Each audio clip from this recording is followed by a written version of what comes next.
Good morning, Dubai. This is the Lovin Dubai show with me, Casey. And me, Masa. And we go through the biggest trending stories across the country. Our top story for you today: Dubai has announced a major new waste management strategy. And UNTOLD Festival is almost here. We have all the details about the passes, the hotel stays, and the party vibes. We're also going to talk about a woman who shared a shocking experience from a reckless driver on Ras Al Khor Road. And a woman was fined 15,000 dirhams after stealing a gold necklace in Dubai. And if you like amazing music, you must stay tuned until after 8:50. We're going to be joined by Maya Waked. She is an amazing performer. She has a show coming up in Dubai. But first, we're going to have a little chat and then a live performance at about 8:50. So stay tuned for that. And in today's rapid weather report, it's mostly sunny with temperatures ranging from 26 to 34 Celsius. I have a question for y'all. But I feel like it's definitely female focused. So men, you probably don't care. I don't like to generalize sexes, but this is something you probably don't care about. But I need to get this answered on the show today. Okay. Masa, if you're to get married, which I'm sure you will, if you have a wedding dress, would you sell it? And also people watching the show, would you sell your wedding dress? Have you? I'd love your experience. Tough question because of the memories, okay, and because of the day itself. And for me, I'm a bit of a hoarder, and I can't let go of myself. But at the same time, I know I won't be able to wear it ever again. So it will just be there. It will just be there, okay. I don't know, hanging somewhere. So I think it's best to sell it. Yes, I'll have to let go of my hoardness and my memories and sentiment. Just sell it. Okay. You have a wedding dress. Yes, and What are you doing with it? I'm gonna sell it, and I just feel like when I tell people I'm glad that you said that because I feel like I sound emotionless that I'm just gonna sell it, but I love it so much. It's difficult, right? No, it's not difficult. I love it so much. However, it's just sitting there. Yeah, and it's taking up like this much space, and.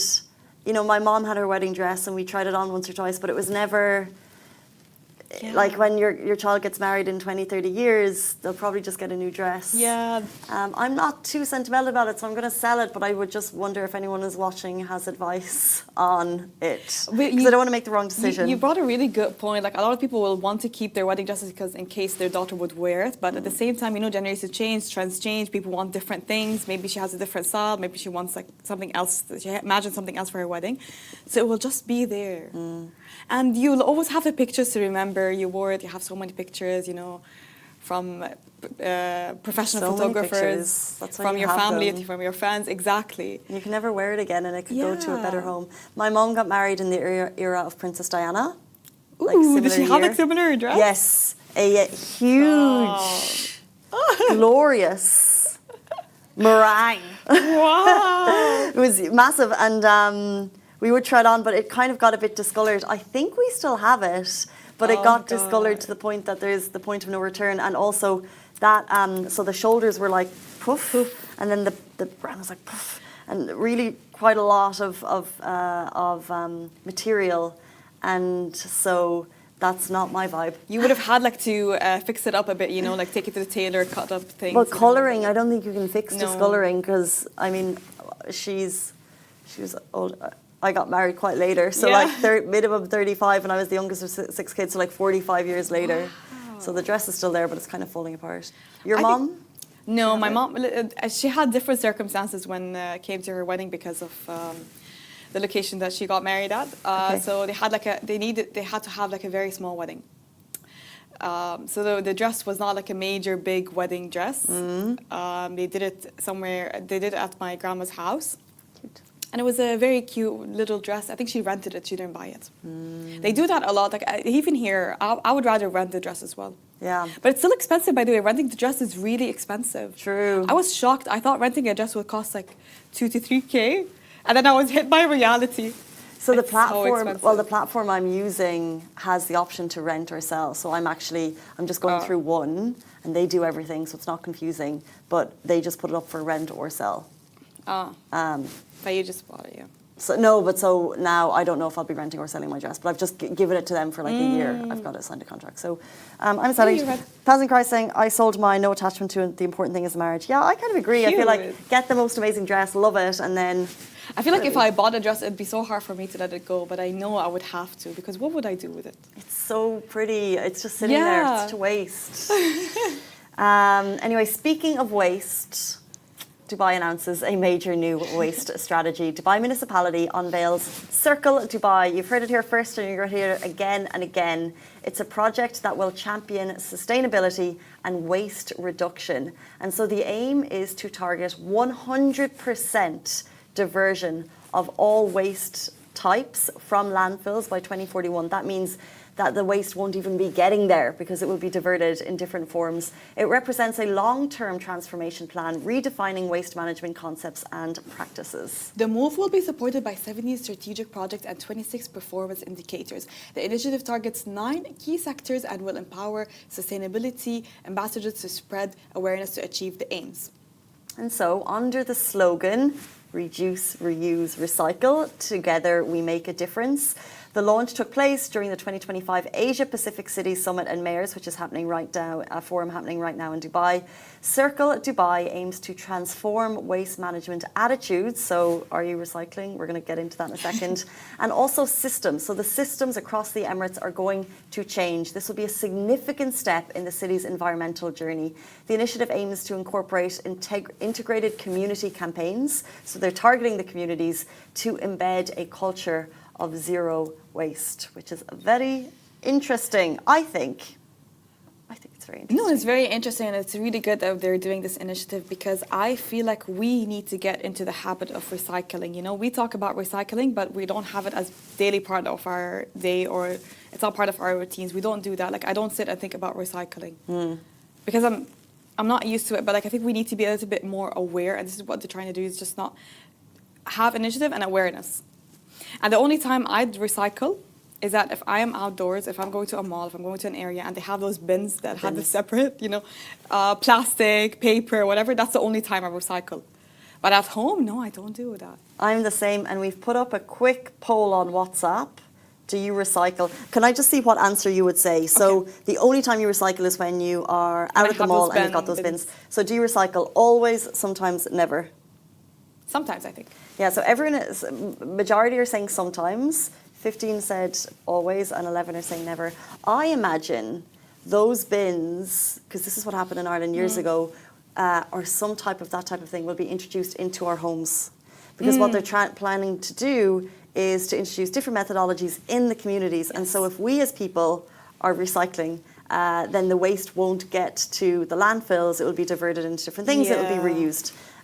Do you recycle? No.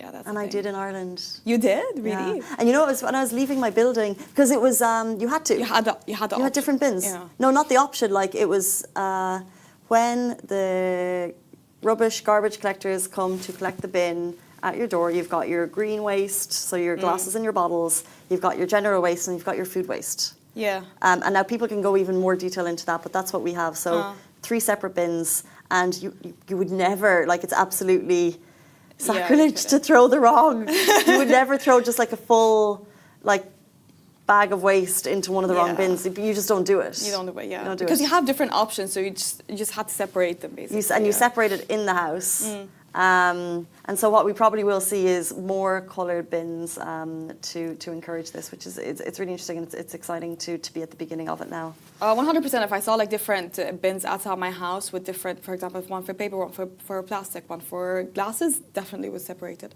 I think the reason why we're not doing that currently, and I'm sure it's going to change in the future, is because of not having separate bins. It's all in one. Maybe some communities do. Maybe some communities. I know some communities, they have like black and green bins outside their house. So yeah, green would be probably the plastic and the bottles. Yeah. So I was, as we had this conversation, I was leaving my apartment and I saw a bin, and it was a recycling bin. I was like, I've never noticed that before.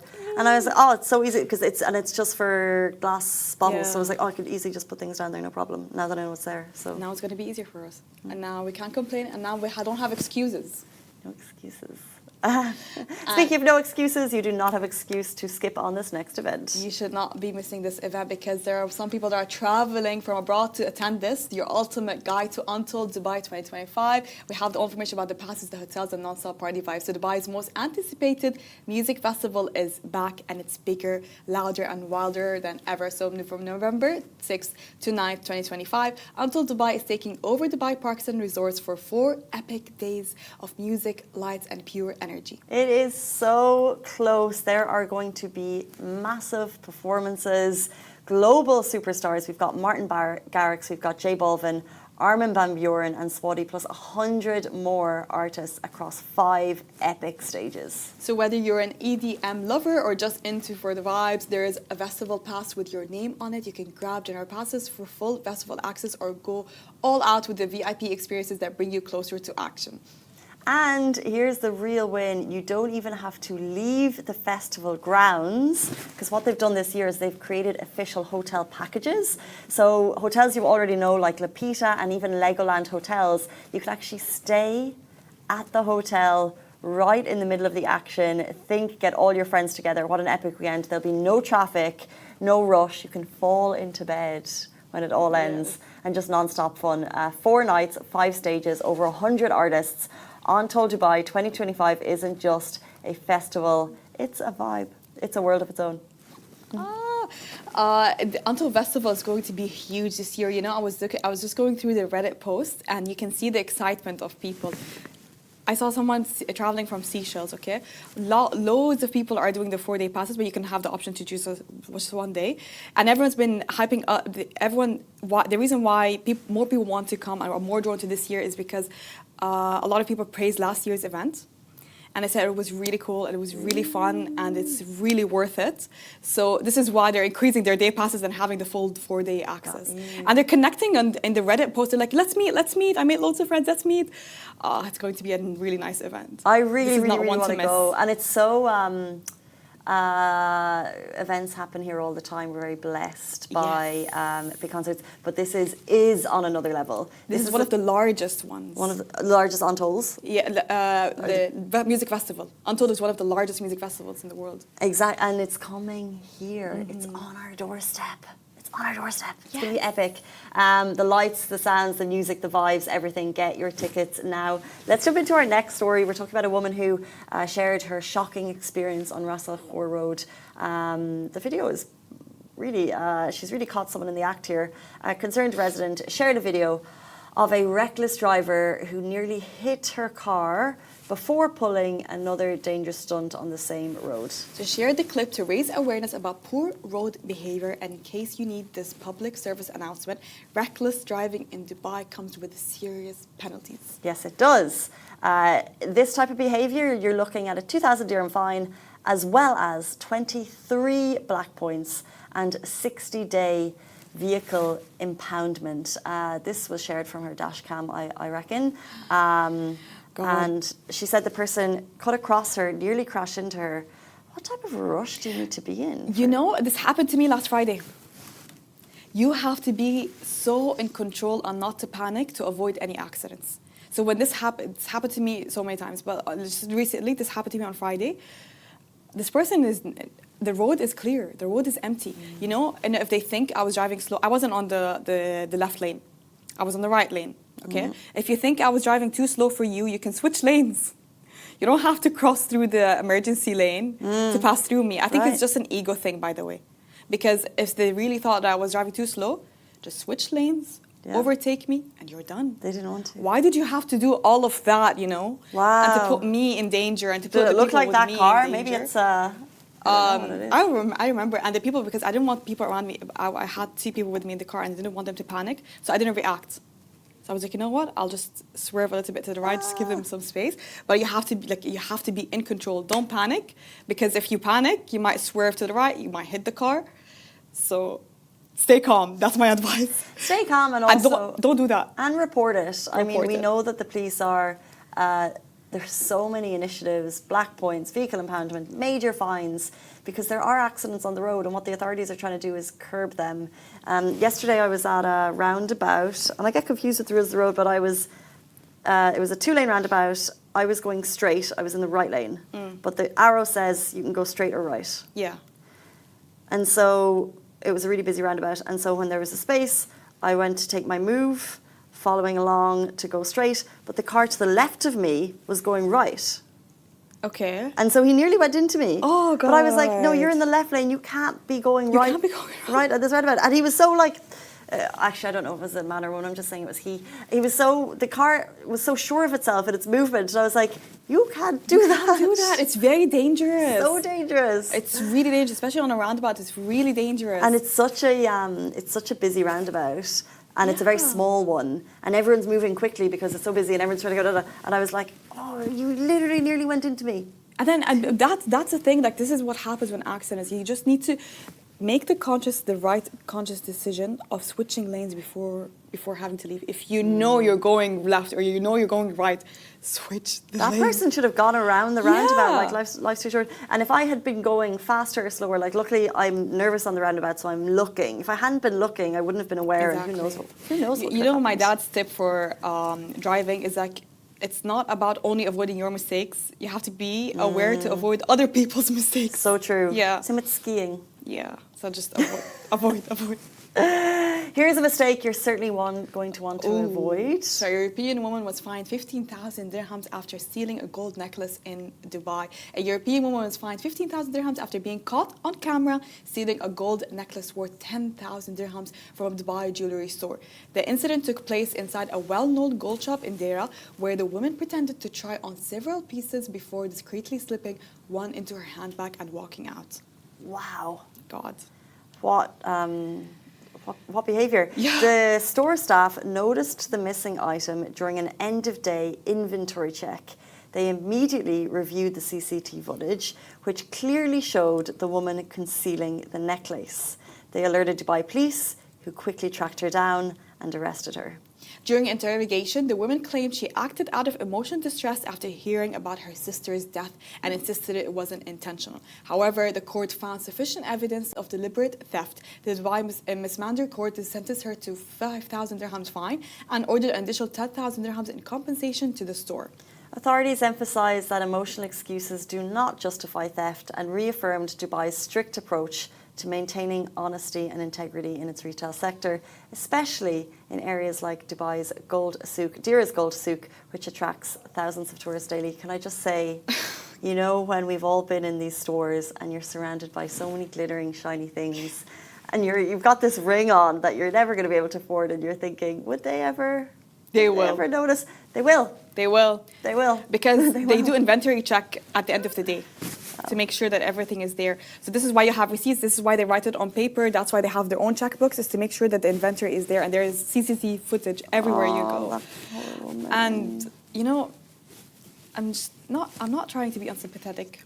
Oh, I'm a bit sympathetic with her. I know it's not an excuse. There's no excuse, but I also I feel. But it's not an excuse. Like, as if you hear about someone's death, and I'm sure she feels really upset about her sister's death. It doesn't drive you to steal. That's not an excuse. You know what it drives you to? Maybe going walk on the beach, talking to a friend, going to a coffee shop. We don't know the traveling. situation. Stealing? One shouldn't steal. We know that's the rule from day one. But we shouldn't comment on her situation. You know what? She was caught, and then they do inventory check. But you know what's really good is that they do inventory checks and they have CCTV footage, because the owner sometimes usually is not there. So it's good that they have CCTV footage to see the culprit, because it might be blamed on the store manager. Very important. Yeah. Yes. Very important there. have that CCTV footage. It keeps track of you, keeps track of us. It is moving on to lighter subjects. Yes. It's 8:50 and it's about time to welcome our guest. We're going to have a performance and an interview with the incredible Maya Waked. She'll be joining us after this very short break, so please stay tuned.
Welcome to Dubai show. Today's guest is Maya Waked. She is the genre-defying Lebanese-Canadian singer whose voice bridges two worlds, East and West, nostalgia and now. From Beirut to Dubai, catch her live on November 14th at the Zabil Theatre, Jumeirah Zabil Sarai. But first, we have her live in studio. What a morning. Welcome to the show. Welcome to the show. Hi, ladies. Good morning. Good morning. Thank you for having me. Of course. First of all, you have an pleasure. upcoming show coming very soon. So how does it feel to perform your live show here in Dubai? Oh, it's an amazing opportunity. You know, I've been living in Dubai on and off, like a lot of expats. And this is my second performance in Dubai, and I'm looking forward for it because this city is so inspiring for my music. And the audience, every time I do a show in Dubai, the audience gives me so much back. So I'm really, really excited about it. Interesting. Can you describe your sound and then maybe give us a glimpse as to why Dubai is inspiring to it? Because my sound is, like you said, it's genre-defying because it's not maybe mainstream. It's not what we can frame in one sentence or in one category. Yeah. This is what I always love to do. Even in my personal life, I'm a bit. I like to do it my way. Yeah. So. And Dubai is exactly that. It is so multicultural, so different side of everything, and we are so connected with each other. Each come to Dubai, each one of us, each group, each community come to Dubai with their own heritage, their own culture, and they mingle, and the result is amazing. And just on that note, you mentioned that the culture and the music is seen here in Dubai. You've lived in Canada, you've lived in Beirut, you've lived in Dubai. So how would you compare the music scenes in all different cities? It's different, and each city, I can say, each city has something to give to you. for example, my music currently, when I think of creating something new, I always tend to converge a lot of influences. So me having lived in several cities is also enriching for me as an experience, because it helped me, converge a lot of influences in each song I produce. Interesting. Everyone talks about, finding your voice, and I just wonder, when and how did you find yours? Were you born singing? Yeah, it's a wonderful question. I think I found my voice 12 years ago, 13 years ago, although I've always sung all my life, even when we were children, because in genetics, we have a voice in the family, so we have the vocal cords, we hit the right note, we have the right pitch. But it took me a lot of time to find this voice, because I wanted to find what I want to convey in the singing process. Because I always say it's not enough to have a voice. It's not enough to have a vocal cord. You have to work on it and develop it and find exactly the stream you want to go through it. So 12 years ago, I found my voice, and I started exploring. And with time, the exploration was evolving also with my voice. And I think it also it can relate to every single person trying to find the way. And was there a specific moment or time that said, you know what, I want to take this to the stage. I want to perform. I want to be able to perform in front of people, an audience. Yes, there was a specific time, exactly, when I was in Canada, in Montreal, because I was in contact with the community. I had a radio show back then. Wow. In Arabic, in Canada. Wow. Can you imagine? Lots of Arabs there also, Yes, lots of Lebanese. yes, a large community. So, and through my radio program, I felt this closeness and this need for people there, that they were away from home and they were very nostalgic, and they wanted to, listen to the sounds of their past, of their heritage. And this is where I said, yes, let's go live. I want to give to this community something they would relate to and they would remember. And my first show there was in this approach. And so to do this, you had a radio show, and then to kind of to do such a major career shift. Personally, was it a challenge, or was it a gut instinct that this is the right thing? Were you nervous to display your talents to people? Of course, there's always a part of us nervous, but it was a challenge also. But I thought, in my gut, I felt it's the right thing to do. Oh, amazing. Yeah. And when you started for sure doing covers maybe for previous artists, but when did you decide to produce your own music?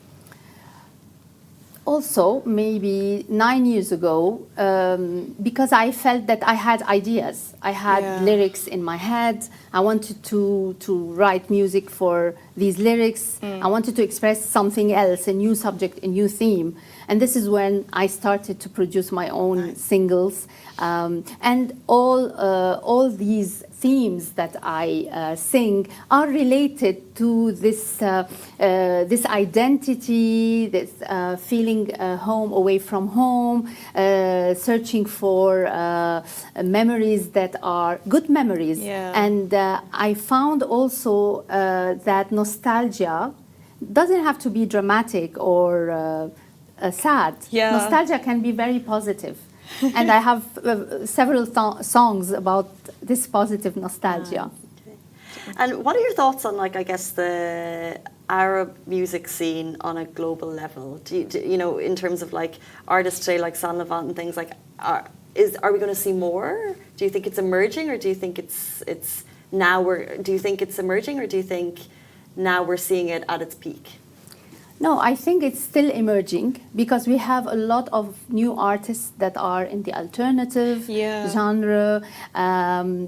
And I think also people begin many artists are beginning also to mix languages. Yeah. Not only, for example, singing in Lebanese or in another language. And this is what I always also like to do, is mix dialects and languages, even in the same song.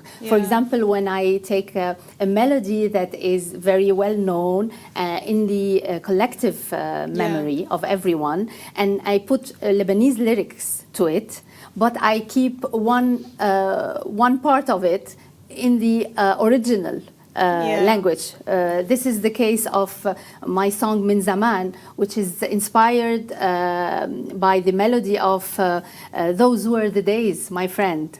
You know? Yeah. La, la, la, la, la. Yeah. So I put lyrics to this song with the theme of memories and friends and all the time we spent together. And then I kept the last part in French. Yeah, so that's people nice. are here, they're listening to Lebanese song, and then suddenly the French appears, which is nice. Yeah, very nice. You just mentioned there's been a huge surge of alternative music, so we've seen it a lot in the recent years with Tolate, with Say It Levant. Do you think this is the sound that people are craving, or it's just, you know, a trend that's emerged recently? I think every single artist has something to say, as we talked about, finding the voice. And if alternative music is their voice, why not? Yeah. We need it. There is an audience for every kind of music. I really feel that there is an audience also for the alternative songs and genre. Yeah. And you said, you know, every artist has something today, and I wonder, for your original songs, what song would hold the most personal meaning? Could you share that? It's tough to say, but recently I was also asked this question, and I would say this song I'm talking about, the Min Zaman song, because it holds a lot of meaning to many people. First of all, the melody, the sound is recognizable for any person from the first note. And then the theme of being, reminiscing on friends, on good times, on good moments, is very emotional.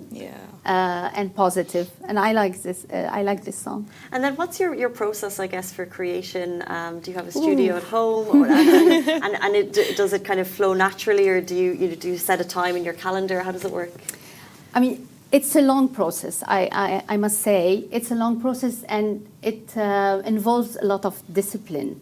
So, as I said, it's not enough to have a voice, to have vocal cords. You have to maintain them, because vocal cords are muscles. So, like you train your biceps, you have to train also these muscles. So there is a lot of work, training that I go through. And for the creative process, it could begin with one idea, one single idea. And then it can take up to 6 months to be created. Sometimes it starts with the lyrics. Sometimes it starts with the melody. And then you can create the lyrics on it. But it's a long process, but it's a wonderful one. Yeah. And I'm loving it. and as an artist, you of course go up and downs. You have a heartbreak moment or a failure moment. What was yours? Ooh, one or many, so many. Maybe a defining one. So many. But I think every artist go through these moments. But the next moment after the crisis, let's say, is a very productive one, a very creative. So we all need our lows to be creative. There's no creativity without low moments. So we need to really build on them, accept them, because everyone go through bad time. Accept them and build on them. And now I can't answer you. I don't have one in specific. Maybe it was yesterday. I don't know. It happens, just part of being an artist, basically. Of course. A human. But part of being human. Yeah, exactly. Part of being human. Yeah. I wonder, someone could post a video on TikTok today and it could get 1 million views in an hour. Yes. It could get hundreds of million views.